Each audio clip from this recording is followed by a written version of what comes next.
Welcome back, everybody. This is Eric and Matt, and this is Life, Liberty, and the Pursuit, your beacon of freedom and the American way of life. Tune in every Friday for a new episode as we dive into the world of liberty and what makes our country great.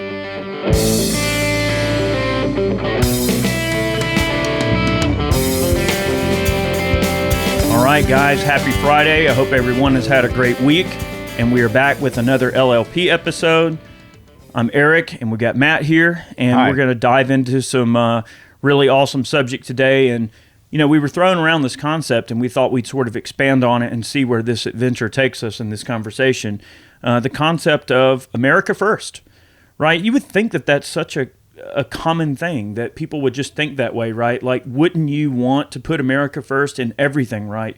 Whether it's the political stage of the world stage as a world superpower, as an economical power, wouldn't you want to put America first when it comes to, the successful people that we've created and this wonderful economy that we've built and a really strong monetary system that we have? I mean, the dollar's pretty strong. In the last year or two, there's been a lot of hyperinflation with all of this stimulus mess going on, but overall, the dollar's pretty solid. So, I mean, there's a lot of things to like about America, and why wouldn't society want to put America first? We'll dive into some of these instances, and we are going to get down the rabbit hole on quite a few different subjects. Before we get too far in today's episode, I'd like to give a thanks to the show's patron sponsor, WeTheProcessor.com. They are a staunchly pro-freedom and pro-2A card processor. No monthly fees, low rates. You don't ever have to worry about being terminated or canceled by your current processor for what you sell. Check them out at WeTheProcessor.com. So America First, as I would say even like a quasi-ideology, is something that America has failed to adopt. Really, you do hear about it.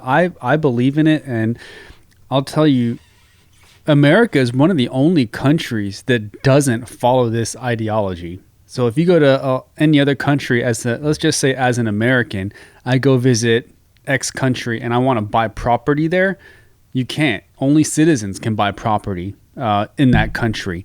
And that's set up so that their own citizenry can't be pushed out of the country based on land purchases or home purchases. America will let anybody buy the property. You can come in from another country. You don't have to be a citizen. You can buy the property. And that's just one thing. When I believe like America First as a doctrine / ideology would really help put America back to where it was 20 or 30 years ago, immigration wise, because what you're starting to see now is just a ton of immigration come in, albeit illegal, because there's nothing wrong with legal immigration. It's the illegal immigration that is kind of tipping the scale in the opposite direction, because rules and laws that were put in place to help legal immigrants are unfortunately benefiting illegal immigrants, because it was never really designed to allow that much to come into the country at one time. You know, it's pretty random how you might look at it or approach this situation. I mean, I don't necessarily care who you voted for or who you support in terms of, like, let's look at the presidency, for instance. All right, the 2020 presidential election. Let's just use this as an example, right? It is a known fact that lots of folks in the, Latino community obviously voted for Trump. Like, he had a huge influx of people that supported him in the Latin American communities, I guess is what I'm trying to say. So the same can be said also for other types of demographics like black communities and just the Asian communities in general. Lots more of those types of folks supported Trump in the 2020 presidential election. Now, whether or not you agree with him or like him or not, or whether or not you even voted for him is irrelevant. It doesn't change the fact that those are the facts, that he did have a huge upturn of people within those demographics voting for him. So where a lot of the folks that are more politically minded have a problem with illegal immigration is because they assume, and rightly so probably in many cases, but they correctly assume that because Democrats push for extremely lax immigration policies, that they're going to get a bit of a free pass, in terms of the societal issues surrounding immigration, and that the Democrats think, well, by being loose on immigration, we're going to win this voter. So when they do become a citizen through whatever means, we're going to hand out all kind of freebies to them and subsidies, and we're going to have all of these taxpayer subsidized programs that make them want to come here. And then when they get a chance to vote, and of course they want to, make the voting requirements extremely lax so that that pool of people is much larger for them, right? So when they vote, they assume, oh, well, someone's going to vote Democrat because we're the ones that allowed the policy to be liquid enough to get them here in a much shadier way than a legal immigrant had to go through to get here. I'm not saying I have a problem with immigration, but that there is a process to how someone immigrates to this country, and very specific protocol, and in many cases a very long and arduous process. Expensive as well. well. Yeah, an expensive process to go through the vetting process and all the civics lessons and everything you have to do to assimilate to the United States as a citizen. So what we get into with the differences of people's opinions is that, yes, there are a lot of people that view life through a political lens that say, hey, well, we see a clear and concise political play occurring in front of us where we've got the Democrats who wants really, lax immigration laws, and now you see this huge influx of immigration. So someone who's politically minded is going to say, well, it has the appearance that they're importing voters, that they are bringing in people that they are trying to convince in one way or the other through all these programs to get to vote for them. And there is a serious issue with that because you're essentially artificially changing the demographics of the United States of America, right?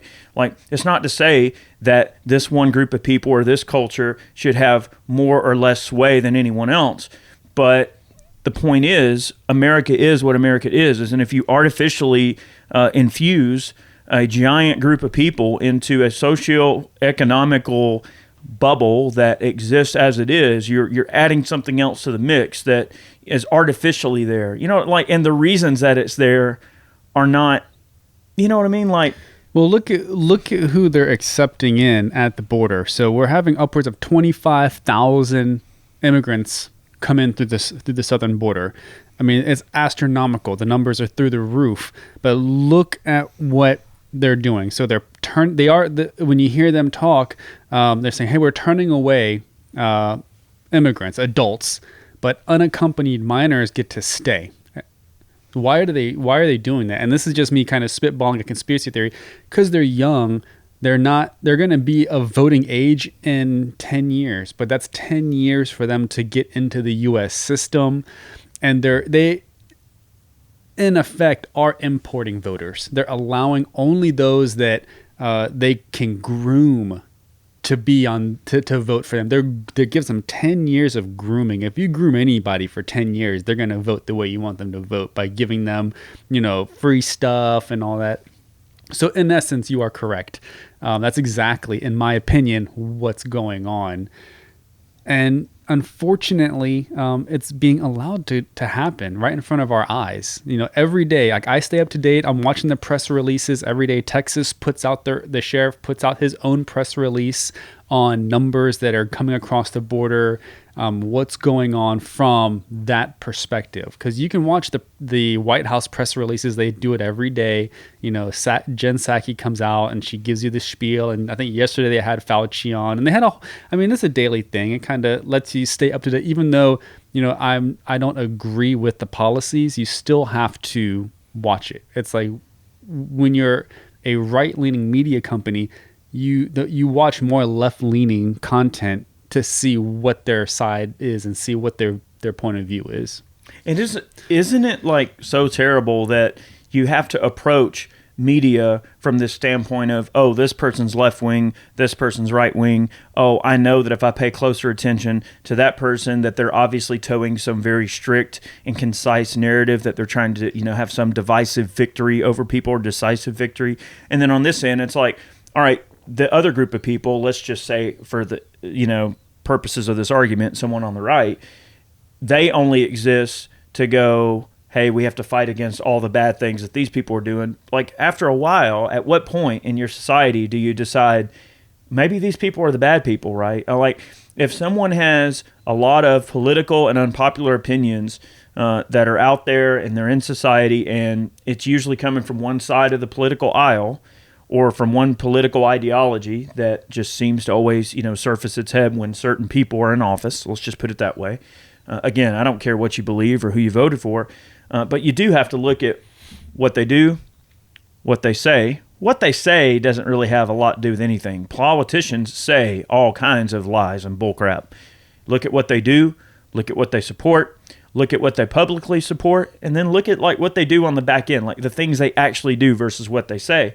And I think by the time the cookie crumbles and you begin to look at all the fine, tiny edges throughout the surface of the cookie under a microscope, you begin to see all the tiny cracks in their lies and their argument. And then you begin to go, maybe these people aren't good people, right? Like if you begin to see all of these, contradictory things that are extremely hypocritical start to come out in relation to these politicians and what they support and the kind of programs they support. Not to mention, you look at the bills they try to pass and all the pork that gets added into it to try to, pad the pocket of people that they are politically connected with.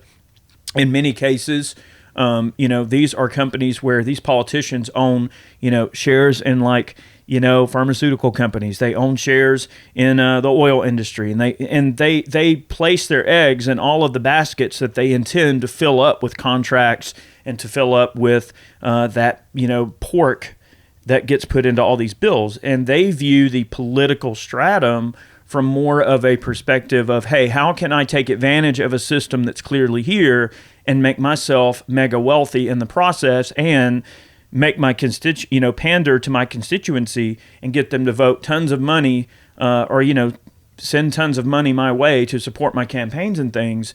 So how do I do that? Like, how do I have the back end capability to be a capitalist, but then on the way the left approaches it, well, from a social aspect, I'm super, I'm woke and I'm this and I'm that, and you should trust me, I'm one of you, and all of that. But really on the back end, it's all about the contracts and the money and the pocket padding and the lobbying groups and all of this stuff. So there's a lot of small moving parts and a lot of backroom deals that take place, especially in politics.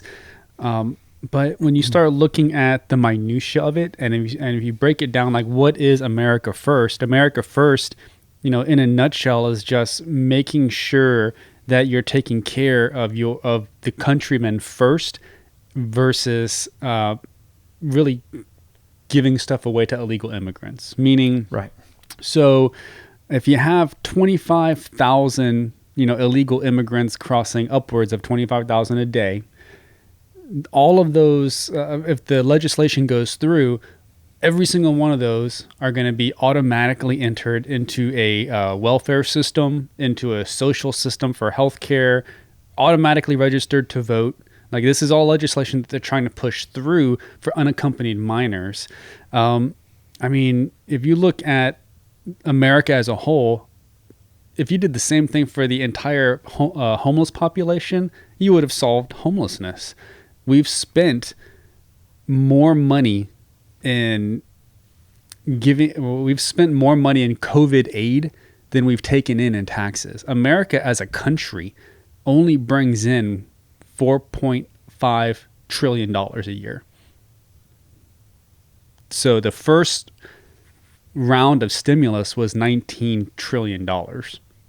Yeah, almost 4 times. And that's what we bring in. And that's gross. That's not including that's gross income from taxes, federal taxes. That's not including the payment for the employees or any type of, earmarks or black ops, whatever it is. Oh yeah, black programs. Yeah, none of that is that's gross. So I mean black programs as in, the dark money that goes into black projects is what I mean to say. So if you start looking at, we're literally outspending ourselves by 4x, and we're already starting to spend money that we don't have. It's not sustainable, and most of this is going to other countries. Pakistan getting money for gender studies. It does make you wonder, like, who they really work for and who they're really trying to help. I mean, when all this tax money goes overseas and all these pet projects and all of these, these little strange things that get propped up. I mean, you look at the whole situation that, the media completely stopped talking about the Ukraine dealings with Hunter Biden and Joe Biden and all of that stuff that was going on, right? Oh, yeah, 10% for the big guy, right? So there's all of this abuse of public trust that occurs. Oh, we're going to put this politician on this special board of directors on this company's roster, and it's going to be a paid position. And like all of these little, just back alley dealing, like insider trading type of stuff. And that is where a lot of this stuff comes into play too. If Washington knows they're about to put out some big press release talking about, Corona this or Corona that, or, this is about the vaccine, or this is about this or that, right? All these politicians know that those announcements are going to be made. And do you think for 1 second that they don't know it's happening a few days in advance and that they don't go and buy stock in like pharmaceutical companies and they buy stock in, if they know that a big, military showdown's about to happen, do you think for 1 second that those guys don't go in on the back end and buy stock in, freaking Boeing and all the giant military industrial process, or that the members of Congress maybe didn't get a special priced stock option with Facebook over the whole fiasco? Look how much money Facebook donated to the Democrats' campaign. They were the largest donor of funds to the Democratic campaigns across the country in 2020, even more so than Boeing, Kellogg Brown and Root, you name it, all the big military industrial contractors that you normally expect as being a fixture in American military industrial might, which you could see where from a lobbying standpoint, it would be important for them to define who they support so that, all right, yeah, the idea is I scratch your back, help you get in office, and then when you're in office, you will push through policy that benefits my company, and you will also make sure that my company receives contracts in exchange for our help. Now, they can't say that's what it is, but that's what it is, right? So what did Facebook buy is the question that you have to ask yourself. What did the $19 billion or whatever that they spent on Democrats in 2020, what did that buy Facebook? How many people that serve in Congress own stock in Google, YouTube, Facebook, Instagram, whatever? You have to wonder. And then you see all the difference in political dissent, right? People that don't agree, right? This attack on conservatives, this censorship movement that is occurring. Is that America first? Yeah, Section 230 might give you the ability to censor people on your platform. You might have the ability to do that, the legal ability. Do you have the moral ability? Yeah. Do you have the moral obligation, or is America first? Who are you catering to? That's the giant question you have to ask yourself with this stuff. Is America really first? Who puts America first? It's certainly not the establishment. Well, I'll tell you, whether you agree with him or you don't, Trump was definitely an America first president. And I'll just use an example of that. Is the current president of El Salvador, I believe his name is President Bukele. He was elected in 2019. When he was elected, he was the youngest democratically elected president in the free world. He was like 37. So he was our age. Imagine being that young and running an entire country. El Salvador, while it's not, first tier, it's still an industrial country. And, he was getting interviewed by Sky News out of the UK. Very, very anti-Trump. And this is like during the election, and you'll see some really hardline questions aimed at him. And we might link it because it's a great interview. It's about 45 minutes. It was very profound to see another president sit down and have a conversation, and they asked him very specific questions, and it resonated with me because the interviewer, she asked him, were you angry at President Trump for cutting off the foreign aid to your country? So we pay foreign aid to tons of countries to help them grow what we think is growing, almost like a worldwide welfare program. We give them money to help them maintain their infrastructure. And he looked at her and he said, no, I'm not mad. I've never met him, but how can I be mad? That's his money. It's his country's money, and he can decide to do with it what he wants. And if he wants to not pay us the foreign aid, then we have to find something out, or we have to figure something out. And then he said it actually helped us, because when he took away the free foreign aid, we had U.S. private industry step in and give us loans to build infrastructure that wasn't attached to anything. It was attached to a capitalist nature. So they had a vested interest in that country to help it grow, not just giving out free money. So he looked at the reporter and said, it helped us. We took a bunch of venture capital from these companies. We built power plants. We built all types of industry, and now we're growing as a country.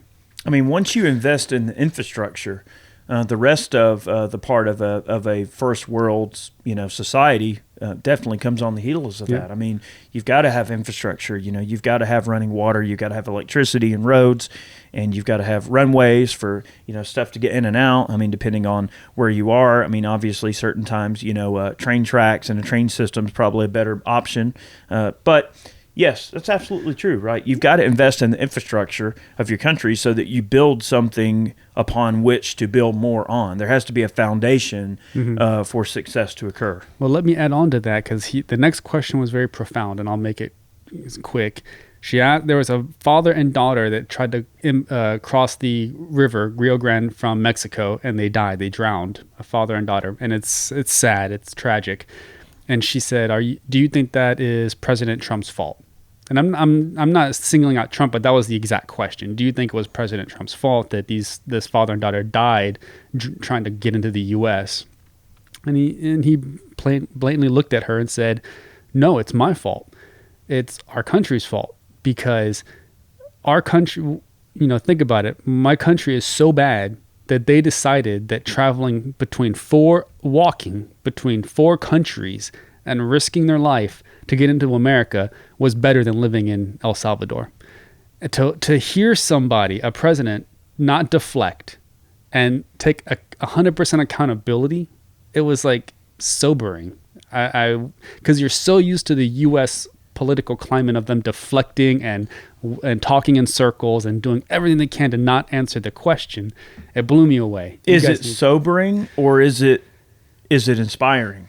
Both. I mean, yes, it's a sobering fact that someone is willing to admit that, but I also think this should be an eye-opening experience for a lot of people to realize how good America is, and this is such an awesome place to live, and we have so many opportunities and so many unique environments, and even just the climate and the geographical situation of the United States. I mean, there are so many different places you can visit that are natural wonders in our world. I mean, the United States is awesome. I love this country. I totally am head over heels with it. I'd never want to leave my country, right? But people tend to really, I believe, undervalue just how good we have it, especially if someone was born here. It's easy to take for granted that there are people right now that are willing to die to try to get here.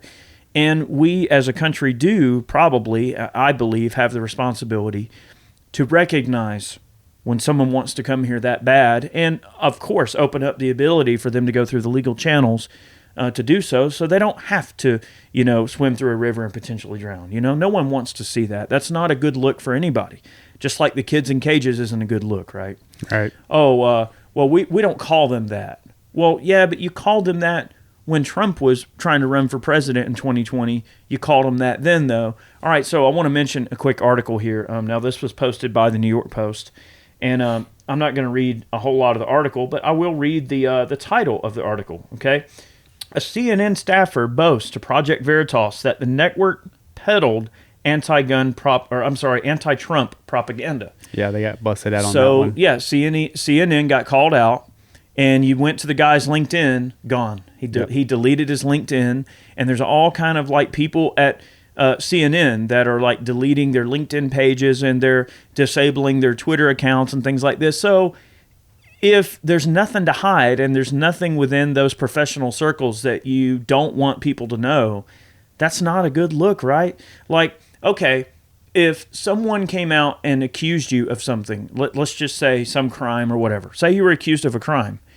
If you are innocent, would you pull down all your social media and, sell your house and move somewhere, or move in the middle of the night, or try to run away and hide? Like, no, you'd be like, I'm innocent. What are you talking about? I don't care. Yeah, there's my social media profile. There's this, there's that.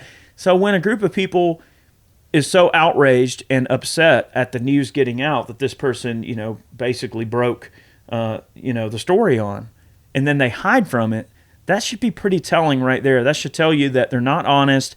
The things that they do, they don't want to do in the public. We look at the recent the nomination of David Chipman as being they want to nominate him as the new director for the ATF. What did Chipman do? He went and disabled his Twitter feed so nobody can go back and look through his tweets. And people that have been following him for years have come out and blown the whistle and said that Chipman is deleting thousands of tweets. Oh, yeah. What were those tweets about?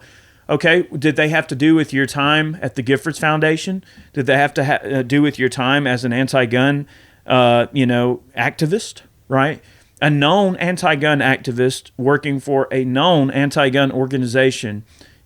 They're wanting to pitch that guy as taking over at the ATF in a position that has unlimited power, the perceived unlimited power to regulate things under the NFA or anything in between, to interpret the law. You want to put the worst anti-gunner you can find in that position? Is that America first? That's the fox guarding the hen house. It is. So I think that that appointment for Chipman was a lapse in judgment on their part. Because they knew what they were doing. I don't think and I think this was on the press conference yesterday. They released all of the confirmations except for him. And there's a couple of reporters that asked the Psaki about that particular person, and then it was the same runaround, just talking in circles, but they left him off the list. So that lets me know that our voices are being heard with the outrage of like, hey, we don't want this guy. So hopefully they don't put him in there. I'm gonna look and see if there's any go news for on it. But as far as him cleaning house, he disabled his Twitter feed. He's cleaning house. But this is a guy that he worked for Giffords. He's anti-gun through and through. Yet he is a quote gun guy because he posed and he took some pretty heinous pictures at the Waco incident, posing with the charred dead bodies of the Branch Davidian guys and gals out there. But children. He can take those pictures and be a tough guy, but yet he don't want guns for anybody else. He's involved in Ruby Ridge as well. Yeah. So definitely not the kind of guy you would consider to be the poster child of freedom, especially when it comes to a gun organization or I think that from a regulatory standpoint, the ATF is not really needed in this modern society. He is very much a guns for me, but not for thee type of character. Yeah, he's a self-proclaimed 97%er. So that should tell you everything that you need to know right there. So if we go to Google and we type in David Chipman confirmation, the most recent news anywhere is as of 7 days ago. So you know dang well that if the Senate even stood a single chance of confirming this guy, it would be plastered all over a 24/7 news cycle. I read somewhere, I don't have it in front of me and I don't have time to pull it up, but I did read somewhere that the noise on the floor in the Senate is that there's not a lot of support for confirming this guy. Even some Democrats are like, yeah, that's a little bit too crazy for us. Namely Joe Manchin and a few people close to Manchin. There was that senator out in Arizona. I don't remember her name. I believe she's a female. But she also, I believe, is kind of like, yeah, that's a little too extreme for us. Yeah. It's one of those things where the ATF, while as unnecessary as it is, I believe, to my knowledge, the only governmental organization that can interpret things however they want. They can take something, they can interpret it and enforce it however they see fit. I don't know any other sworn. They are considered sworn law enforcement officers. Federal or not. They can't just like FBI has a very specific rule set. All of the alphabet boys have a very specific mission. They can literally just interpret a letter one way, and like bump stocks or braces, they can say, well, this one's fine, and then the next day decide, you know what, we changed our mind. There's no other organization that can do that and put you in prison for it.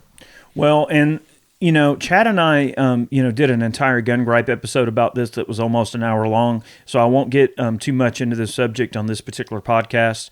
Some of you are watching here on YouTube as well. But I would like to mention, though, in light of that, is that the bump stock thing getting thrown out is pretty important, right? Because it establishes clearly that Congress makes laws, bureaucratic agencies do not. They do not get to make the law, and you can't interpret basically what it proved is that you can't change your interpretation of the law, especially there's only one way that you can interpret the law, and it's the way the law is written. You can't just selectively interpret it. Well, I read it this way, therefore this, and this we're not going to allow because we hate that. It doesn't allow bias to be presented into the situation. So even with Biden's executive actions that he recently unveiled, which if you listen to Chad and I's video on it or watch it over on YouTube on the Gun Gripe episode, we go into every single detail. There were 6 executive actions passed down. We're not going to get into those here. But when you look at those executive actions, they actually they don't have the weight of law, right? An interpretation is not a law, and that's what the bump stock ruling determined. But for the longest time, that's what they did without any oversight. And that cost hundreds of thousands of dollars, if not millions of dollars, in the way that they were operating until they determined that, hey, this is an unconstitutional interpretation of bump stocks. But think about all the bump stocks that got thrown out from the companies that had them made, all the employees that lost their jobs because for those years that they weren't able to be produced or sold, all because it was interpreted by the ATF a certain way. I mean, yes, it's amazing that due process, finally saw the light of day and they were able to get an official ruling on it. But again, at what cost? At the cost of, millions. So when we look at America First as a policy, or at least America First as an idea, right?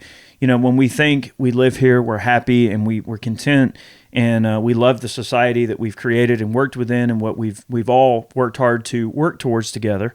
Beyond that as just a simple empty word, right? So how do we look at America First just from a standpoint of liberty and freedom, just from a standpoint of its everyday citizenry, right? Well, so there's a few slippery slopes that one can impart, can try to step out on, and if you're not careful, you definitely slide off the cliff pretty quick. But I'm all for people, immigrating here legally and doing it through the proper channels. And I think a lot of us that live here, we want other Americans to be happy and free and to pursue their own level and their own version of happiness. Absolutely, right? We want unfiltered freedom. We want people to be free to choose and to live their lives the way they want to. And I think I speak for a lot of Americans when I say that I really just want my fellow citizens to be happy and live a life of dignity and freedom and personal responsibility and be happy, right? So I would like to mention something about America First a little bit. This isn't necessarily related to that political ideology or that hot button topic, but I wanted to share something that popped up in my feed a couple of days ago from Justice Clarence Thomas of the Supreme Court. He weighed in on this Section 230 thing. So that's what I discussed a little bit earlier on in the video, is that just because a company has the ability under Section 230 to censor what they want and pull certain content down, they might have the legal ability, but do they have the moral authority? So Clarence Thomas actually weighed in on this recently, just a few days ago, and expressed his interest to have this thing looked at by the Supreme Court. And here's what Clarence Thomas had to say. Let's hear it. Let's see. An opinion issued, this comes from CNET. I'm just going to sort of paraphrase here. An opinion issued by Clarence Thomas could spark more movement in the legal shield protecting social media companies. All right. Let's see. If the aim is to ensure that speech is not smothered, then the more glaring concern must perforce to the dominant digital platforms themselves. So essentially, Clarence Thomas has come out and said that because, essentially, because social media platforms are such a large platform and used in such a community standard for communications, right? The government issues contracts through social media companies. They disseminate information through social media companies. Most technically in people on this entire continent have at least some account somewhere on Twitter, Instagram, Facebook, YouTube, somewhere that if some official information got put out, they're going to receive that information, right? So that, social media is very much a town square and very much should be, required to allow you to say what you want and to truly protect your First Amendment rights and such. So currently, the way it's kind of set up, I mean, your First Amendment rights can't be infringed on by the government. It doesn't say that an individual can't infringe on your First Amendment rights, and that's where the Section 230 comes in. It gives them the ability to censor people a little bit more readily and outright remove people that they disagree with, and that's a scary situation because, again, there might be the legal ability to do it, but is the moral ability there? Does it exist? Is that an America First policy? Should a company who built their entire livelihood around the infrastructure of America, the Constitution of America, the people in America? Now, obviously, these social media companies are worldwide. We're not saying that they're only for the U.S., but they're based in the U.S. You live here. This is your country. Your company is based out of the U.S., so at a bare minimum, shouldn't you at least, go by the standards under which you initially built your company based on, right? Has anybody ever taken the time to go read the mission statements for these social media companies? Their official mission statement that they say that they want for all of the people that utilize their platform. And what they're actually doing versus what their mission statement is. And you ask me if that's not false advertising. You know what I mean? At what point are they lying to themselves and lying to us about what their true intentions are with what they're trying to accomplish with these platforms? To use your data against you, to sell your data, to spy on you? Does the government contract that spying? Is there some financial chain between the government and contractors on the back end of the platform and then the owners of these companies receiving money through some black project that gets approved by Congress that puts in pork that gets put into budgets? And you're being paid to, disseminate information about the people or collect information, which, you look at this whole situation with Zuckerberg and the whole congressional hearing and congressional issues. There are a lot of people within our very own Congress that could not really even correctly articulate detailed points about the way data is collected, about how the internet even works or how social media works. Right. And that goes to show you how far behind the curve a lot of people are that are elected representatives as well. When I'm thinking to myself, oh my gosh, you got to ask him this or that, or like ask him a specific question. And they're asking the most mundane questions that give him so much room to kind of dance around the direct answer. You think that's by design? I think some of that is by design. But I'll tell you who's pretty good is Ted Cruz. I think he's out of everybody that has been, and he heads a lot of those as well. But his questions are pretty good. Especially when it comes to like Twitter, like he lit Jack Dorsey up. I think he's lit Zuckerberg up too, a couple of times, just with failures to answering in very like broad, just open-ended answers, or just refusing to answer at all, just saying, I don't recall, or I don't know. And not necessarily lying, but definitely not giving the whole end of the truth. I want to finish this article real quick before we move on. So I'll just paraphrase this, okay? And this comes from the CNET article. That's in regard to the comments from Clarence Thomas, okay, it's the Supreme Court. Democrats argue that Section 230 prevents social media companies from doing more to moderate their platforms, such as taking down or limiting hate speech and or disinformation about COVID.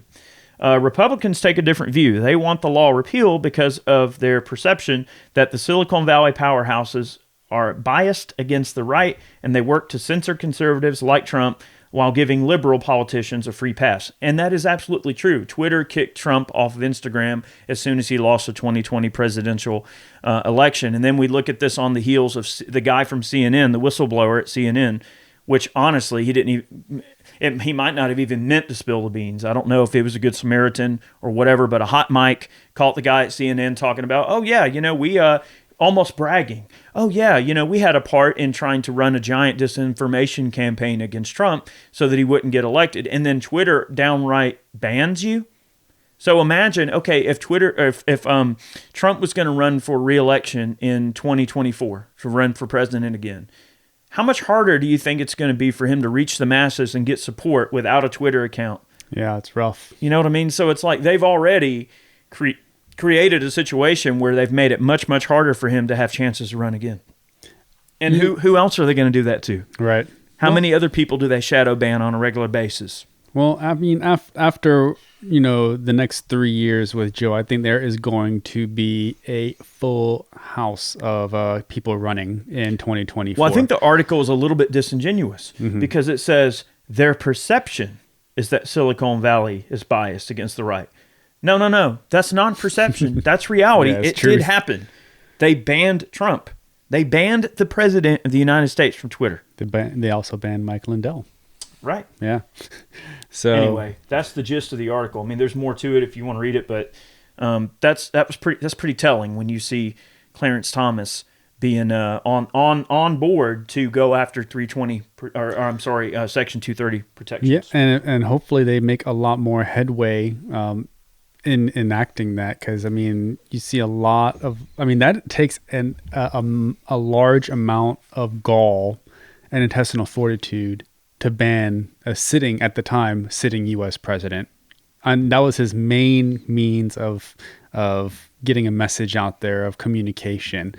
I mean, that's ballsy, Well, especially when you look at Twitter, and there are accounts that are used, over, like, what was it, the leader of Iran or whatever, making all kind of like comments that are, like, the way these comments are made from this guy, you kind of like, hey, that's like, human rights violation, right? And he's allowed to tweet that stuff out, but yet the president's banned from Twitter. Like, you know what I mean? Is that America first? I mean, I guess that's the giant question. Is like, what do you stand to gain by letting this guy say all these hateful things about certain ethnic groups on your platform? Dictate, essentially, like a religious dictator's there. Yeah. But then the president of the United States isn't welcome on your platform. Like, do the optics of that not look a little screwed up to you? Or, like, you know what I mean? Is that America first? No, absolutely not. Or is it America first that Google provides all of this search data to the U.S., but at the same time is censoring China, because they're one of the largest internet infrastructure companies in China. And they are partnered with lots of companies, also Tencent, but they actively censor the Chinese people. I mean, how can you do that? How can you be pro-freedom and wokeness in America, and at the same time, the same company is censoring Tiananmen Square, censoring Hong Kong, censoring the Uyghur injustices? So it's like you're talking out of both sides of your mouth. Are you just in it for the money? If so, just be honest. Just say, hey, we are a company that only cares about profits, and don't try to piggyback on this, wokeness. There's certainly lots of situations where in the past, Google has been not really open about it, but they've been, has some whistleblowers from inside the organization mention like all the contracts that they have with the Chinese government. I mean, and we're talking everything from facial recognition technology to, being somewhat involved, or at least involved in the base technologies that revolve around China's social credit system. That's one thing that actually China is trying to have a completely social-based credit system by 2020. So that was last year. I don't know what the progress is, but Google is on the forefront when it comes to data collection, when it comes to facial recognition software, and of course all of their algorithms and back-end drives and all of their logistical support that they could provide for such a database, right? They would be the go-to people to help integrate those technologies in order for China to take on those types of goals within their society. So you have to ask yourself, it's like, okay, well, is Google only, capturing the faces and profiles and setting up, searchable profile algorithms for Chinese citizens? Or are they doing it for every single American walking around? And there's some alphabet agency here in the U.S. that's got some, back end access to be able to go, oh, well, we detected a microaggression in your facial features when you discussed XYZ. So, oh, well, we're going to put down, we're going to take away some points here from your social credit system. And like, maybe you're not actually privy to it and you know it exists, but you have a number that they associate with you that you don't even know about. And then that society's only going to, you're ever only going to make something of yourself that society lets you. Now, that might be far-fetched for the U.S., but I'm saying that the technology and the infrastructure is there for them to do it. So when you look at all of, this money that like Zuckerberg paid into the 2020 presidential elections for the Democrats, billions of dollars, right? What are they buying? Are they buying, the Supreme Court being able to look the other way on Section 230 and allow them to keep on censoring people? Are they allowing a tiny chipping of the block to keep occurring so that every single time there's a presidential election, they become better and better at censoring the people they disagree with or censoring the ideas that they don't like? Does it happen for the next 2 presidencies, the next 3, the next 4, the next 20 years, the next 30 years? And each time they chip away a little bit more and they push a little bit harder so that eventually, anytime you turn on the social media, the TV, news, whatever, you're plastered with a 24/7 news cycle of about how you should hate the person they want you to hate, the person they tell you to hate. Instead of presenting the facts and letting you decide for yourself, they do your thinking for you. That's the type of disturbing type of situation that comes from these strange relationships like that. The technology and the basis for it is there. The infrastructure is there. And that's what's so scary about it. How do you know what is going on the back end with the lobbyists that you're not ever going to hear about? And is that an America First policy? And I think the answer is freaking no. Heck no. Absolutely not. And a majority of that comes from what I think is 2 things. One is with the unaccompanied minors being adopted into the U.S., they're catch and release. They're letting them go. When they grow up, they didn't have to earn the citizenship. My family immigrated here from Korea. My mom came from a war-torn South Korea. You got to think the Korean War ended in 1953. She was born not long after that. And, that like completely gutted. Country was bombed out, firebombed. It looked like, a modern-day war-torn country. Very, very hard upbringing, very hard to survive. So you immigrate, you come to the U.S., sponsored by a Christian family. So she came over and made a life for herself. She had to earn the U.S. citizenship. It was like, yes, she was sponsored to come over as a resident alien or green card holder. She still had to go through that process of earning the U.S. citizenship, proving that you want it. That's taking the test, learning the language, learning the Pledge of Allegiance, reciting the Pledge of Allegiance, learning American history. Part of that testing process is basic American history. It's nothing crazy, just presidents, who was the first president, stuff like that. And that's why we kind of got away from that. So when you used to see people post pictures, and you used to actually still see it on Instagram, people are like, today I became a U.S. citizen, and they're holding that little American flag and their certificate. They're proud because they went through a process that is somewhat difficult if you're not a native English speaker, if that's not your first language, and you earned it. I mean, some people would say, well, you shouldn't have to earn a citizenship, but you shouldn't have to, but it sure makes it mean something, and it's worth a lot more to you personally when you go through that process. And I hate to admit this too. Well, not that I hate to admit it. I guess more or less I hate to bring it up because I know people just get so polarized when you mention things like this. But why is it that the left end of the political spectrum tends to try to weaponize people's hate against each other and people's distrust of each other, and they almost wield it like a weapon rather than something we should try to get away from and solve, right?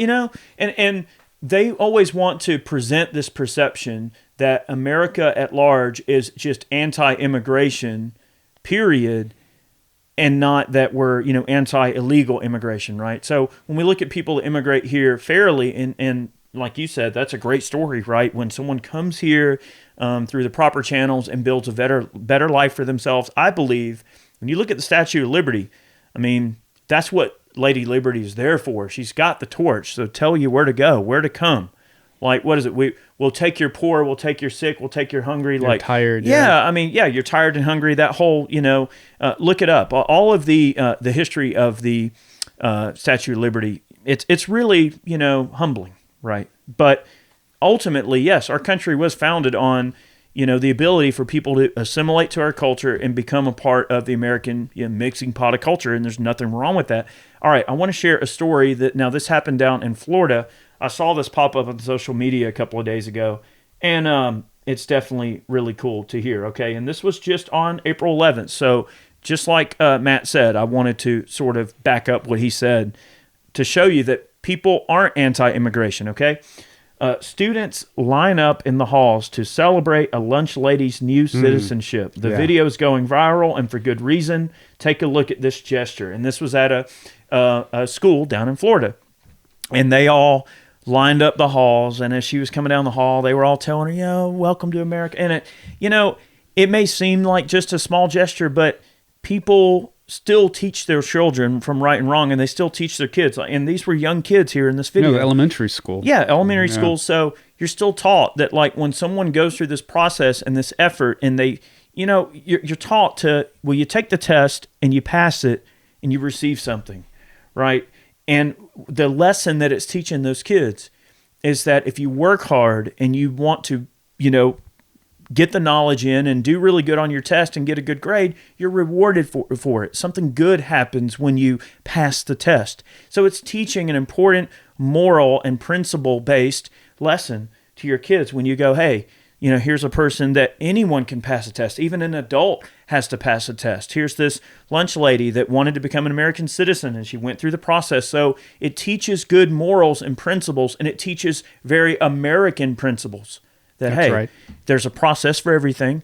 As much as some people may not like it, we're a nation of laws. It is what it is. And there might be a lot of laws I disagree with, but we are a nation that has processes. There is a process to enter this country. There's a test to take. You have to, you have to go through the process. But once you go through the process and you become a citizen, a lot of people, it's like being born again for them. And that's a humbling thing. I think that's something we should foster, that environment, We totally should. And you're right. It's like you're starting your new life when you get that. And, my whole family, my wife's family immigrated from Hong Kong. Same thing, had to go through the immigration process. My wife and her brother. So I am very familiar with the process. I'm very familiar of how it feels when you succeed in that process. Now, contrast that with what's happening now, and just when you're thinking about asylum and refugee as a status. So what you see now are people claiming refugee status, but refugee is not a refugee from being poor or from low economic status in your country. A refugee would be like Syrian refugees, Afghanistan, Iraq refugees. You're fleeing war or asylum, persecution, both religious or political. Those are statuses that you can legitimately use to get your foot in the door. There's still a process for that. You still have to go through a legal process. It's not like, hey, welcome to America, you're claiming status. It's, hey, asylum or refugee. If you use those correctly, it's definitely a way to get to the U.S. You, again, go through the process, take the test, do everything. You're vetted actually a little bit more seriously, especially when you're claiming those statuses. There's a lengthier term as far as research. They do check on you every couple of months, make sure that you're doing what you're supposed to be doing. You have to hold a job, all this stuff. So what it comes down to is you cannot just cut the line. If as an America First ideology or practice, if you're going to follow the letter, you have to follow the law, the letter of the law. And for us to, as a country, I feel, to cheat those that have been in line, because there is a queue of people that want to come to the country that have been waiting for years. It's not a quick or easy process. How do you think that makes them feel? They're still living here in the U.S. as green card holders, but they're getting cut in line because, there's people claiming refugee status from being poor or from a low economic status. And it's unfortunate as it is, but letter of the law, like, you have to make sure that the people that put in the work are still taken care of. I find it so interesting when people talk about the letter of the law and the rule of law and the United States law and that we're a country of laws. And that's true. It's not a lie to say that, but I'd like to maybe go one step deeper. I think that when you look at a system of laws, more appropriately, we have a constitution, right? So the Constitution is the supreme and ultimate law of the land, period. So that's right. The way I've always approached it is our Constitution and our Bill of Rights and all of our founding documents were written upon the premise of natural rights being very much protected in every way possible, right? So when you have a set of laws, and Zelda's upstairs, but yeah. I don't know if y'all can hear her barking, but we're good. But when you have this system of laws that is set up in the way that it is, it's done under the premise of natural rights. So if something, a political ideology or anything other than America first, all right, some negative political aspiration that you don't agree with, well, if the policy isn't America first, well, what is it? If it's not in line with the Constitution and it's not in line with, that system of our laws, it being the supreme law of the land, well, then what is it? Because it's definitely not America first. Right.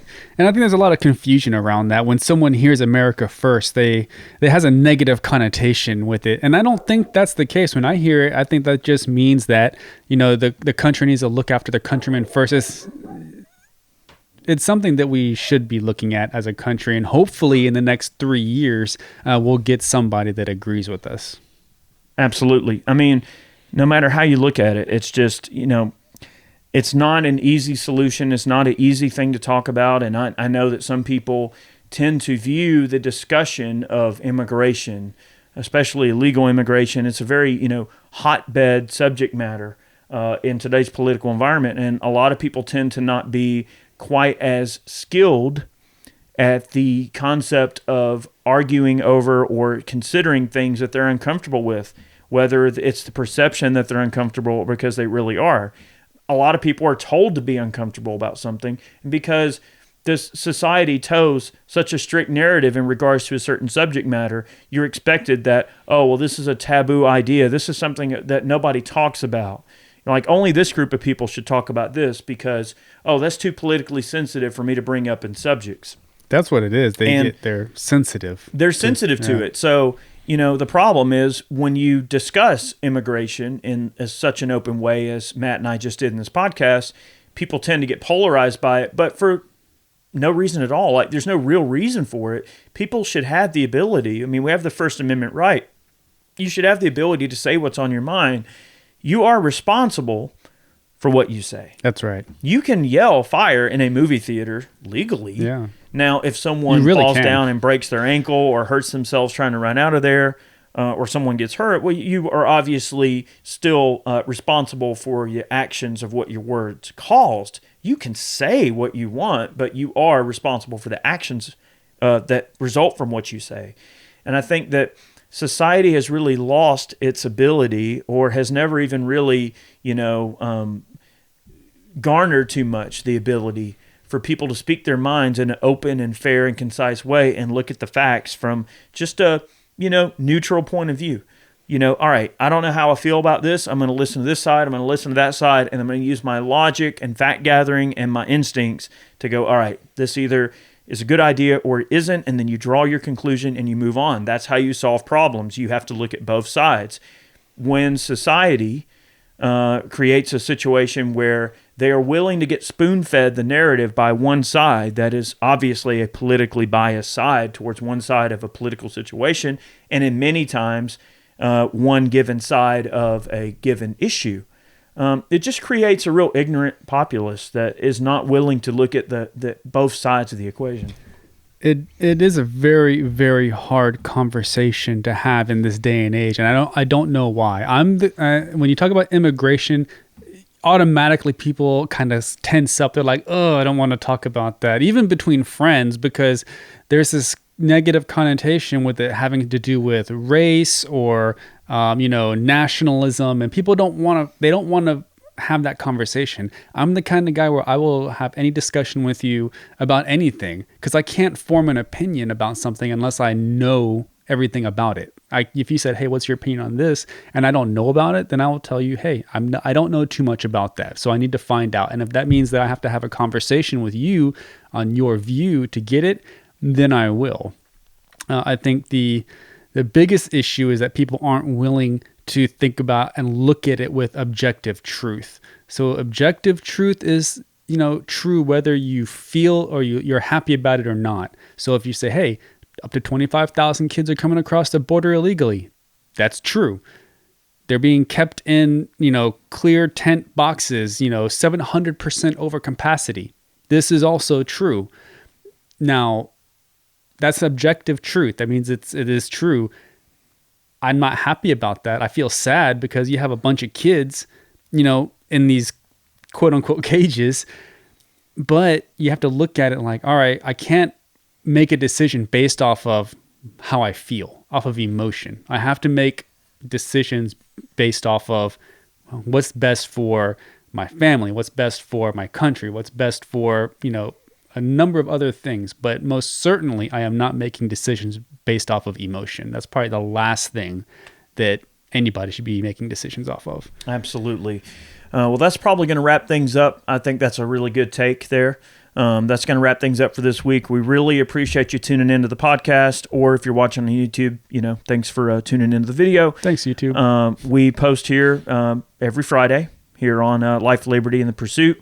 We hope that you'll tune in, check us out, go and leave us a great rating. That helps with our search engine optimization and everything. And if you like us, if you don't, well, maybe not, but we appreciate all the good ratings and the nice words that you guys leave to us. And we will see you next week. Many more podcasts on the way, and we are going to get into some great stuff. We are about to film and record a wine flight, and that's going to be our upcoming one. And this is going to be fun. There we go. All right, we're going to drink some wine. All right, get wine drunk. All right, have a good week. We'll see you guys next week. Bye, everybody. Thanks for listening to Life, Liberty, and Pursuit. If you enjoyed the show, be sure to subscribe on Apple Podcasts, Spotify, and anywhere else podcasts are found. Be sure to leave us a 5-star review. We'd really appreciate that. You can support us over on Ballistic Ink by picking yourself up some merch. And remember, guys, danger is freedom. Have a good one.